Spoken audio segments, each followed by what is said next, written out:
Povo de Deus, vamos lá enviar. Vamos cuidar da vida, das pessoas e do mundo. Eu não aguento mais receber inbox do casamento às cegas 50 mais, que chama. Eu prometo que amanhã eu vou assistir um pedaço desse negócio, dessa série. Gente, eu odeio assistir série. Eu só assisto quando alguém pede pra eu comentar. Então, vou assistir a história do casamento lá 50 mais. Nem sei o nome da série. Como que chama? Cara, a coisa mais difícil da vida é casar. E é também a coisa mais fácil. Por quê? Qual é a dificuldade, Leiliane? Qual é a facilidade do casamento? Casamento é parceria. Casamento é a maior sociedade que você vai montar na sua vida. Ela é a que vai te expor mais, né, em riscos, a que vai te expor mais em questão de intimidade e a que mais vai te dar suporte ou não. A grande questão dos casamentos, que as pessoas acham muito difícil se casar, é que ninguém está casando com outra pessoa, né? Está casando com uma fantasia, com uma ilusão, e alimenta essa ilusão. E eu vou te falar que o que eu vejo hoje, principalmente mulheres não se casam com homens, mulheres se casam com o seu próprio plano de mudança na vida desse homem. Ela tem a ideia de que ela vai pegar um cara na planta e ela vai construir o prédio que ela quiser, do jeito que ela quiser, com o passar do tempo, com a beleza, com a juventude, com os filhos, com a convivência, tratando ele bem. E ela fica nessa construção desse prédio 10, 20 anos, até ela descobrir que ela não vai conseguir construir nenhum cortiço, né? Que ela casou com a própria loucura. E aí vai dizer que o cara enganou, que ele prometeu e não cumpriu, que ela perdeu 20 anos da vida dela. Então, assim, eu não defendo o divórcio, eu sou casada, não me arrependo de jeito nenhum, mas eu entendo que tem muita poeira nessa relação. Tem muita ilusão, muita fantasia. Eu atendo casais, eu tenho um curso aqui gravado que é Casamento em Crise por Onde Recomeçar, e eu vou te dizer que 80% dos casais que eu atendo, eles não têm nenhuma crise real, eles têm crise de fantasia. Eu entro em crise quando eu descubro que a minha fantasia não vai se realizar. Eu entro em crise quando eu descubro todos os sacrifícios que eu fiz com a ideia de que esse sacrifício ia me dar um resultado e ele não deu esse resultado. Então a crise não é porque o cara mentiu ou o cara me traiu. A maior crise que eu vejo nos casamentos é a crise da despedida da fantasia. É quando o tempo passa, 10 anos, 15 anos depois, eu vejo que nada vai mudar. E aí justamente eu tenho um cruzamento de informações que você nunca casou com essa pessoa, você casou com a sua própria loucura, né? E aí depois, mas é isso, mas é aquilo, mas é aquilo outro. Então assim, e tem muita essa ilusão, eu acho que não só a ilusão, eu acho que a mulher latina de um modo geral, ela é criada para casar, ela é criada para ter um homem. Eu vi a foto do Keanu Reeves, né? A Keanu Reeves mostrando que nunca é tarde para se encontrar a felicidade, porque ele casou. Então, a minha felicidade, ela começa no dia que eu caso. Oi? Que loucura, gente. Que loucura. Não, a minha felicidade, ela já está comigo há muito tempo. Só que é alimentada essa história de que... sabe, de que você vai ser feliz quando você estiver dentro de um casamento. Não, você precisa estar feliz antes, tá certo? Bem antes. Você precisa estar feliz bem antes, para que você vá levar essa felicidade para dentro desse relacionamento. E não, eu tô triste, sei lá, não me dou bem com a minha mãe, vou casar para fugir de casa, então eu vou jogar no meu marido a responsabilidade de suprir todas as minhas necessidades, de ser meu pai, de ser minha mãe, de ser meu amigo, de ser meu companheiro, de ser minhas finanças, de ser minha segurança. Gente, não tem quem queira. Não tem quem queira. É loucura, isso não é casamento, é loucura. E outra coisa que eu vou mostrar pra vocês é que adultos neurodivergentes que não têm diagnóstico estoura no casamento. Adulto neurodivergente que nunca foi diagnosticado estoura no casamento. Então eu atendi um casal que ela me disse só uma frase: eu não suporto lidar com quem não faz o que eu quero. Eu não consigo. Pronto, meu amor. Eu digo, está ótimo, então você precisa ter um cachorro, não um marido. Mas eu não consigo, Leiliane, é uma coisa minha. Então, meu amor, você tem uma coisa chamada rigidez cognitiva. Você tem uma coisa chamada baixa flexibilidade. Você tem uma coisa chamada ausência de mecanismo de negociação. Então, você tem várias questões que se arrastaram pela sua vida e que estão estourando no relacionamento, mas que não são originadas pelo casamento. Não é o casamento que faz você se sentir mal, não é o casamento que faz você se sentir frustrada, não é o casamento que faz você querer fugir. É a ausência de habilidade de frustração. Você não desenvolveu a frustração, você não desenvolveu as habilidades. Por isso que a gente fala de transtornos do neurodesenvolvimento. Porque você vai se desenvolvendo, nós vamos ter referências de 3 a 5 anos, de 5 a 8, até 12, quais são as habilidades que você tem que ter desenvolvido. Não desenvolveu, vai estourar no casamento, vai estourar lá no trabalho. É aquela pessoa que surta quando é contrariada, aquela pessoa que grita, que esperneia, aquela pessoa que tem crise de disforia, aquela pessoa que tem crise de impulsividade, de ansiedade. Então, eu passei a vida tendo ansiedade, ela vai estourar no meu casamento, porque a pessoa que vai ver comigo vai ficar sufocada. Eu tenho rigidez cognitiva, vai estourar no casamento, porque como a convivência é mais intensa, a pessoa vai perceber que você não negocia nada, tem que ser do jeito que você quer, na hora que você quer. E existe uma diferença entre uma pessoa mimada e uma pessoa rígida, tá? Uma pessoa rígida é uma pessoa que transcende a razão. Ou seja, você tenta conversar com ela, você tenta argumentar e não chega lá, não vai.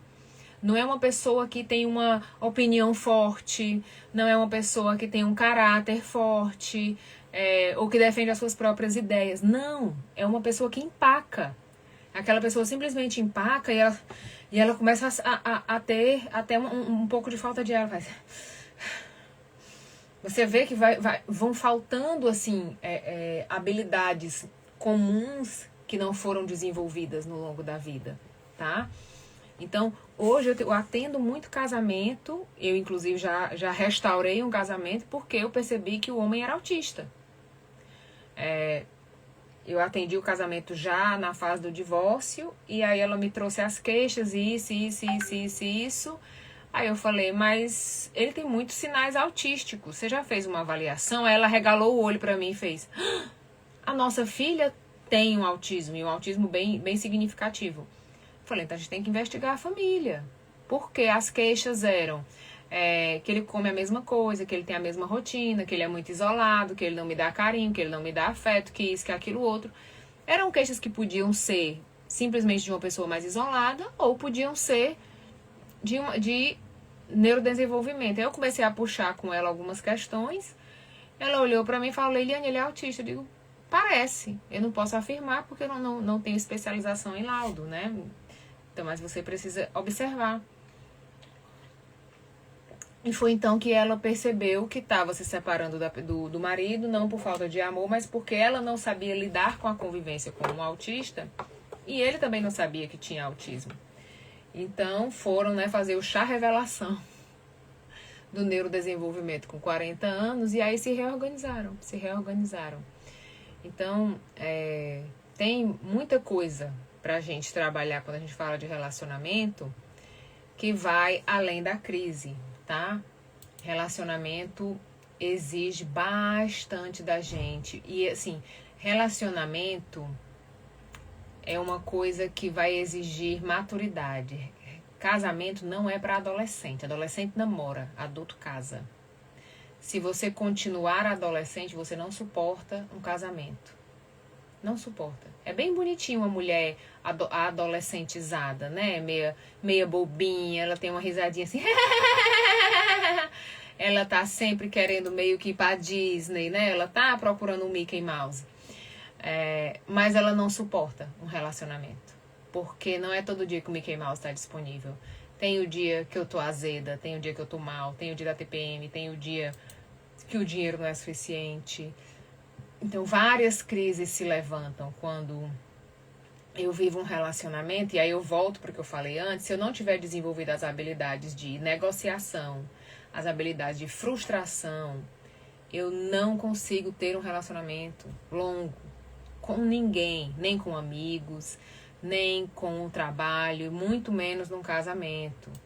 Então, eu tenho muito divórcio acontecendo porque tem muita gente com neurodesenvolvimento, transtorno de neurodesenvolvimento não diagnosticado, tratando isso como personalidade. A minha personalidade é essa. Não, amor. Isso vai além da personalidade, tá certo? Vai além da personalidade. O buraco é um pouquinho mais embaixo. Um pouquinho mais embaixo, tá?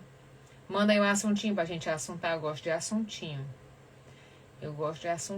Eu fui comer um chocolate, aí eu sou uma pessoa mundiarada, agora eu tô querendo vomitar. Tem a crise, né? Tem a crise da TPM, que dá vontade de comer chocolate, mas com mundiara não é uma boa ideia. Não é uma boa ideia mesmo. Gente, alguém do Rio de Janeiro me segue, me ajuda a alugar um lugar lá. Tô procurando estadia, tô procurando um Airbnb. Porque a minha família em hotel não funciona bem. Porque justamente eu tenho filha autista, então minha filha nunca chega no horário do café, é uma lenda. Tem seleção alimentar, né? Procurar um profissional para fazer o diagnóstico correto, porque em live a gente não faz diagnóstico. Ver quais são os seus agentes estressores e os amortizadores, né? Para traçar uma estratégia de sobrevivência.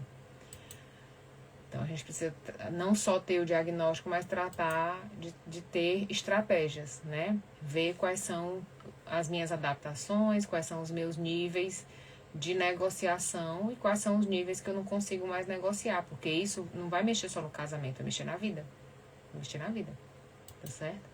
Na vida inteira você vai ter problemas de convivência quando você tem neurodesenvolvimento afetado e não sabe. Um neuropsicólogo que faz a avaliação e depois você vai ver quem é que faz o acompanhamento, tá? O Pandora próximo ano em janeiro. Ai, não fala não, que eu tô tentando ficar doida. Aguento mais atender Pandora, tentando ficar... Eu não sei quem foi que foi falar que dava certo essa história de ficar atendendo Pandora individual. Eu não sei quem deu essa ideia pra mim mesma e agora eu não tenho mais agenda pra dormir. Tô aqui virada de sono, porque hoje era o dia de eu descansar e eu tô virada, louca. Tempo de ficar louca, porque não descansei. O que acontece? Eu sempre falo, gente, salário, ninguém fica rico trabalhando pros outros, tá certo? Ninguém fica rico trabalhando pros outros. Ninguém. Tenha o seu faz-me rir. Tenha algo a mais, faça algo por fora. Todo dia tem dinheiro na mesa batendo na sua porta. Todo dia. Aí volto para a rigidez cognitiva. Mas se você tiver rigidez cognitiva, na sua cabeça só existe trabalho, salário, trabalho. Você não consegue chegar lá, tá certo? Você não consegue desenvolver ideias, porque... vou contar uma babada pra vocês. Eu atendi 2 casos de Pandoras com produtos muito bons que não conseguem rodar o produto porque tem, além da rigidez cognitiva, tem muito autorreferência, que é uma coisa meio ligada na outra. Tem a rigidez cognitiva e tem uma coisa que a gente fala na aprendizagem, que é a aprendizagem somente pela experiência. Então, eu só consigo aprender algo se eu viver. E eu só determino se aquilo dói, não dói, é bom ou é ruim, se eu viver. Eu não consigo olhar o outro. Ou seja, eu não tenho muita empatia. A empatia não veio no meu pacote de vida. E aí eu tenho atendido muitas pessoas que não conseguem nem perceber que tem a rigidez cognitiva e que nem conseguem perceber o nível de autorreferência como tá gritante, assim. Aquela pessoa que fala sozinha o tempo todo, o tempo todo, o tempo todo. Ela fala o tempo todo, mas é porque pra mim não faz sentido, mas é porque pra mim o não faz sentido é o clássico, né? Eu quero, eu penso, eu acho, eu entendo, eu vejo e eu sinto, aí ela volta e diz não faz sentido e ela fica nesse looping. Ela não consegue ver o outro na situação, ela só consegue ver o que ela faz, do jeito que ela faz e que ninguém valoriza e que as pessoas não entendem. Então, quando a pessoa tem esse looping da rigidez cognitiva e da autorreferência, você fala, tudo que você fala com ela, ela vai explicar o quanto que ela trabalha, o quanto que ela se esforça, o quanto que ela é maravilhosa, o quanto que ela trabalhou. Eu digo, sim, eu na minha vida, como é que fica assim, essa hora? Não porque eu fiz um mestrado em Harvard, eu digo, seu mestrado não muda nada da minha vida, eu quero saber na minha vida onde é que entra. Não, entenda, é porque eu desenvolvi um software e eu desenvolvi um business, não sei das quantas. Eu digo, e o que é que isso muda na minha vida, na vida do cliente? Não, é porque eu tento explicar para o cliente que isso aqui é uma inteligência artificial. Meu amor, eu quero saber onde é que isso muda a vida do cliente.